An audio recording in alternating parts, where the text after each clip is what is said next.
안녕하세요. 김혜강 시인에 대하여 발표할 사조 21학번 조현정입니다. 먼저 김혜강 시인의 생애에 대해 발표하겠습니다. 김혜강 시인의 본명은 김대준으로 전라북도 전주 출신의 시인입니다. 1925년 조선문단의 달나라가 발표되고 1926년 동아일보 제1회 신춘문예에 당선된 새날의 기원, 같은 해 조선문단 제14호와 제17호에 발표된 흙 무너진 옛 성터에서가 발표되면서 문단에 등단하였습니다. 대표작으로는 무너진 옛 성터에서, 별나라, 신소년 등이 있습니다. 김혜강 시인은 전주 사범학교, 전주고등학교 등 교육계에 근무하면서 시를 창작하였습니다. 그는 천주교 종리원에서 주최하는 강습회에 참가하여 천도교의 월보에 수필을 발표한 후 시작 활동에 뜻을 두었습니다. 또한 그는 천도교 청년의 전주지회를 이끌면서 지역사회의 변혁운동에 복무하기 시작하였고 전주시회를 결성하여 활동하며 문학과 사회운동을 병행하였습니다. 김혜강 시인에게 시란 외세에 의해 강점된 식민지의 궁핍상을 포착하여 공론화하고 자신과 식민지 원주민 사이의 정서적 거리를 삭제하려는 노력의 일환이었습니다. 김혜강의 시 세계는 일반적으로 세 기로 나누는데 초기 시는 주로 정열적으로 암울한 시대상을 표출하거나 혹은 자연과의 친화를 대상으로, 중기 시는 자연과 인사와의 교정이 특징을 이루고 있으며 후기 시는 한국적 전통의 순수 서정시로 돌아가 인생을 관조하는 시정이 나타나 있습니다. 다음은 시인의 작품 세계에 대해 설명하겠습니다.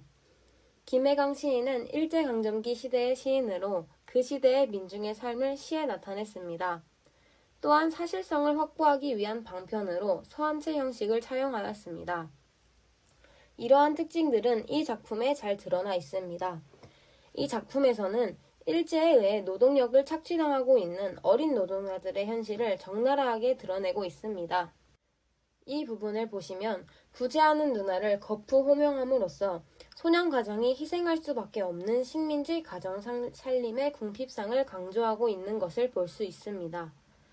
또 그는 은밀한 내면을 고백하기에 알맞은 서한체 시의 강점을 이용하여 식민지의 가난한 살림과 가족 해체 현상을 문제 삼고 있고 가족 내적 화제를 앞세워서 시의 분위기를 극적 상황으로 조성하고 있습니다.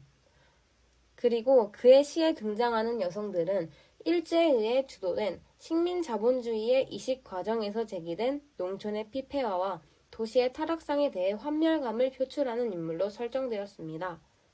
그가 식민지 여성의 비극적 처지를 시 작품에 수용하는 것은 민족의 현실에 직접적으로 반응하는 행위이고 당대의 모순 구조를 혁파하려는 적극적인 한거 의지의 발현이라고 할 수 있습니다. 일제의 집요한 탄압에 직면하여 많은 작가들이 사소한 일상적 세목이나 개별화된 서정을 작품화하는 데 집중했을 때에도 그는 시 작품에서 민족의 자율적 의지에 반하는 일제의 제도를 배격하며 일제와 남성 위주의 사회제도로부터 이중고를 당하는 여성들의 비극적 삶을 형상화하였습니다. 김혜강 시인은 억압받는 여성들을 시 속에 수용하여 사회에 대한 비판 의지를 형상화하여 여성의 계몽의식을 일깨웠다 할 수 있습니다. 발표를 맡게 된 22학번 김진영입니다. 발표 이어가도록 하겠습니다. 다음 작품은 밀대영감입니다. 이 시는 동네 친숙한 어른의 모습을 담은 시인데요. 이 시를 통해 김혜강 시인의 동시에 대한 인식을 확인할 수 있습니다. 김혜강 시인은 동시에 장르적 특성을 고려해서 동시만의 순수한 고유의 정서를 포착하느라 고심했습니다. 하지만 그렇다고 해서 그가 현실의 내용과 동떨어진 그짓기만을 한 것은 아닙니다. 김혜강 시인은 시를 지으면서 하층 계급의 감정과 사상 같은 현실적인 내용의 시도 창작해 나갔습니다. 그는 이런 태도에 입각해서 작품을 발표하면서도 순수한 동시의 특성을 존중하였습니다. 이러한 태도는 갈등 양상을 고조화시키고자 했던 카프 계열의 시인들과 비교됩니다.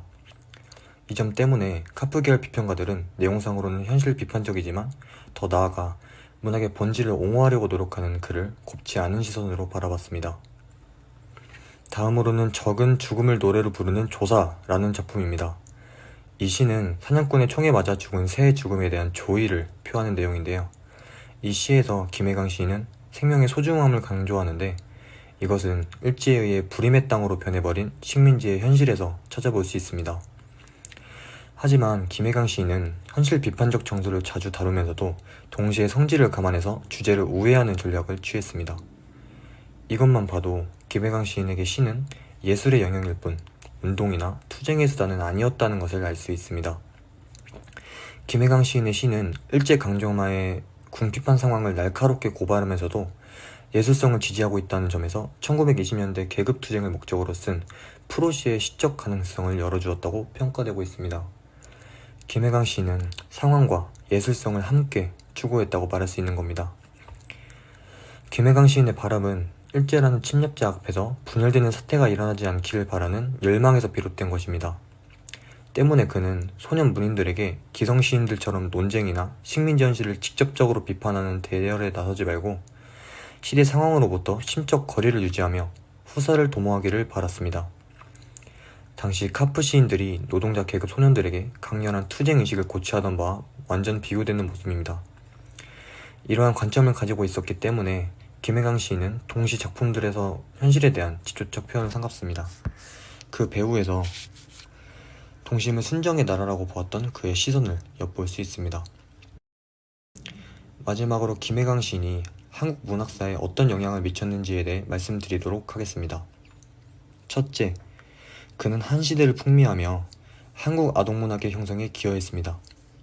김해강 시인은 시를 발표한 동안에도 동시에 손을 댔다는 특징을 보이는데 강렬한 현실 비판적 성향을 담은 시를 발표하긴 했으나 동시는 동심을 바탕으로 창작됐습니다. 그 덕분에 그의 동시들은 카프 시인들의 작품과 견주어 볼 때 투쟁성보다는 서정성을 확보할 수 있었습니다. 둘째, 그는 시를 통해 미래의 희망을 제시했습니다. 궁핍한 식민지의 일상을 직접적으로 다루는 대신에 동시에 대상성을 고려한 것입니다.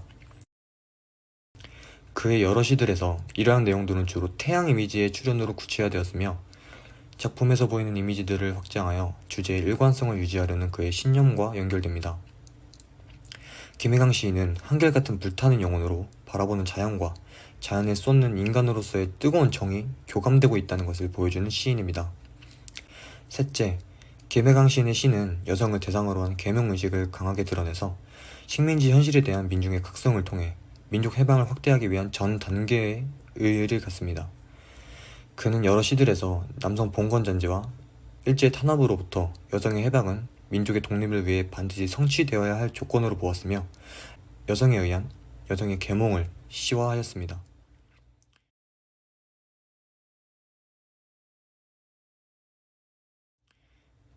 여기까지 시와 문학의 고유한 영역을 존중했던 김해강 시인에 대해 알아보았습니다. 이상으로 4조 발표 마치도록 하겠습니다. 감사합니다.